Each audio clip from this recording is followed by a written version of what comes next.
ఓబులార్పల్లి మండలంలో హైవే పక్కనే భూ దందాలు జరుగుతూ ఉన్నాయి.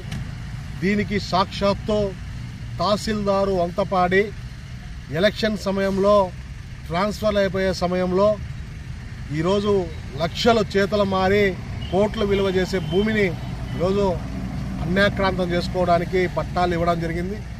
దొంగ పట్టాలు డిఫామ్లు రాత్రికి పుట్టించుకొని ఈరోజు దీన్ని చదును చేసుకుంటున్నారు. నిన్ననే ఎంఆర్ఓ ట్రాన్స్ఫర్ అయ్యి వెళ్ళిపోయిన వెంటనే ఇక్కడ చదును చేసుకొని ఈరోజు భూ దందాకు తెరలేపుతున్నారు. ఈరోజు కలెక్టర్ సైతం కూడా నిన్ననే కలెక్టర్ జాయిన్ అయిన వెంటనే ప్రజల సమస్యలు తీరుస్తాను, ప్రజాపాలన అందిస్తాను, ఇక్కడ ఉన్నటువంటి కష్టాలు నష్టాలు తీరుస్తాను అని చెప్పాడు. గతంలో ఈ జిల్లా ఏర్పడినటువంటి కొత్తగా కలెక్టర్ వచ్చినటువంటి ఈ గిరీష సస్పెండ్ అయ్యి ఉప ఎన్నికల్లో దొంగ ఓట్లు చేర్పించి సస్పెండ్ అయ్యాడు. అలాగే అతను భూ దందాలకు కూడా తెరలేపి జిల్లాలో ఉన్నటువంటి భూములన్నింటినీ వైసీపీ నాయకులకు అంటగట్టేసి వాళ్ళ దగ్గర డబ్బు